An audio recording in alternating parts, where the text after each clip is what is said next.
Howdy, Redesert Boy here. So let's talk about these spectacular Snubbies. You saw the picture of all the Snubbies I have out there. So we're going to talk about them in kind of a comparative sense and, what's different, what's better about one over the other, and, what makes them, special in that way. So first of all, let's just check them unloaded so that everybody's happy about that. That's a 351 PD and 22 Magnum by Smith & Wesson. This is a 38 Special 637 Enhanced Action by Smith & Wesson. This is a Colt Detective Special by Colt in 38 Special. This is a Ruger LCRx 9mm. And this is a Ruger LCR in 357 Magnum. So what makes these special? What makes them handy? Well, first of all, the common theme is they're all small, they're concealable. That's why a lot of people like Snubbies. Some people just like revolvers, so they don't want to have to deal with racking the slide on a semi-auto or dealing with how you manage a tap rack and so forth drills, and of course when you have a malfunction.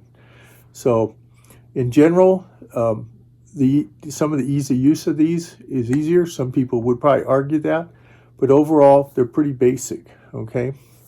So let's talk about them together as far as what makes these, special. Well, these two are kind of special in the sense that they're the lightest. This one's 14.6 ounces. This one's 11.3. You almost don't notice that you have it. What's different about them? This one has a fiber optic sight. This does not. It has a standard type sight, right? So some people like the fiber optic better. They both are single action, double action. This one has an extremely stiff trigger pull because it's rimfire, and rimfire requires usually a pretty stiff trigger pull. This one has an enhanced performance interaction on it, so it's very smooth. But this one here, also being rimfire, some people would say it's not quite as reliable as a center fire gun. So this one has wood grips. One nice thing about this one, it has some extended wood grips for people like me that have, larger hands. This one has 7 rounds, though, of 22 Magnum versus the 5 rounds that's more standard in most 38 Specials that are snub nose. So those are some of the major, advantages and pros and cons of them, if you want to look at it that way. They all have, these guys have a 1.87 inch barrel, right? And they're aluminum and steel construction. This guy has a 2-inch barrel. This guy here has 1.88 inch barrels. So let's move on to the next one. So what do we got here? More rounds, probably less recoil, tough trigger pull. This one here has the most powerful, 38 rating, plus P, plus it'll shoot 38. But it has probably a smoother trigger, and it's center fire, so people say for reliability. So let's go to the Colt. What's the thing with the Colt? Well, the Colt is 21 ounces, so it's, it's pretty heavy. But one thing about it, it's got 6 rounds, so that's kind of nice. It's rated for 38 Special. Colt's manual does say that they can shoot plus P, but I do not shoot plus P because I do not know how many rounds have been shot through this. This gun was made around 1994. So for any use of plus P in this, I would consult Colt about it. And, their recommendation was to send it back to the factory and have them check it after you shoot X number of rounds. There's no way for me to know. So what I like about this, it's heavier. It's 6 rounds. It's got a little bit longer barrel. It's got a very nice trigger pull. And if you look at this grip, it's got that nice little grip notch down there that's kind of fits into my hand very well for me personally. So I'm talking about why I think that these have, find a use for me in my purpose of use. So I'm just trying to explain to you what the differences are and what you might find useful in that as well. So the Colt, main thing, it's got 6 rounds. It's a heavier gun, so it probably mitigates some of the recoil. Nice trigger on it. Okay, these two guys, most powerful, okay? This one's a 9mm. It's a double action, single action, just like the Colt and the Smith & Wessons. This one is a double action only, so there is no single action. There's no hammer on it. Some people like that. These have larger grips, what they call Hogue Monotamer grips. Some people really like that if you have larger hands like me, and they're very grippy. Some people don't like that because when they're in concealment, sometimes they tend to want to hold on to things like your shirt or something. Both are 5 rounds.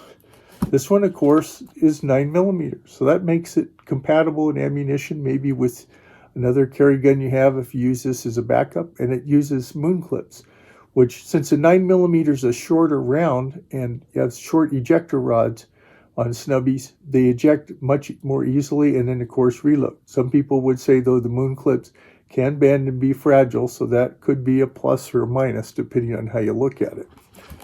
This one here will shoot 357 ammo. So 357, 38 special plus P, 38 special. So it shoots the most variety and power. It shoots the most powerful round.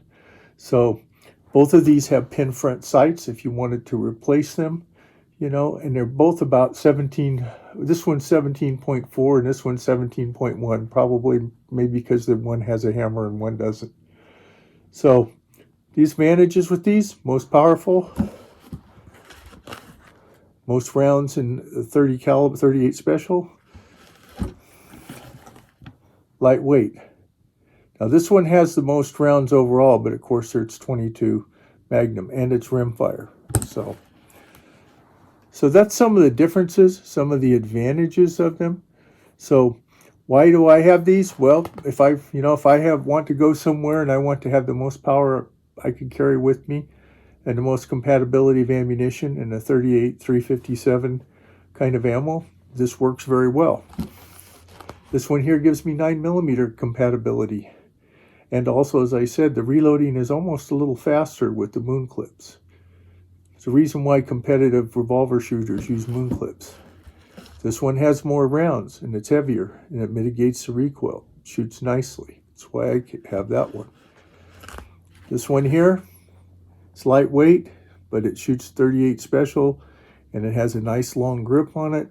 And, it's also very, very, very compatible with, 38, regular 38 as well. What's the advantage of this one? So lightweight, it's very easy to carry in a variety of ways. You know, people may carry these guns in a pocket carry. They may carry them inside the waistband, outside the waistband. These guys I usually carry inside the waistband. For me, I'm sharing what works for me. This one I carry outside. It's a little heavier. These guys I carry, inside, outside, and they do have shoulder holster that fits all of these. The other nice thing about these, if you get Smith & Wesson J-frames, they can use the same holsters. If you get LCRs, you can use the same holsters. So just something to think about when you're looking at the bigger picture. Price-wise, I'm not going to get into specifics, but the Ruger LCR and LCRx are the most expensive, except this 22 Magnum is right up there in the same price point, interestingly enough. This one here is probably the most reasonably priced of them, and it's got a little bit of enhancement to it, so it's a little more expensive than the standard Smith & Wesson 38. This one you're going to pay more towards the price point of what the Ruger LCRs are, if you can find one. Remember, the other thing is support for this. You got to find somebody that really takes good care of Colts. If you remember my video on getting a squib in there, I was pretty traumatized because I really like this gun, and it's just, you just can't go out and buy another one just like that. So just things to think about. So anyway, as Reed Desert Boy, always says, if you like this video, please like, comment, and subscribe. And as I always say, be safe out there, whatever you're doing. Bye now.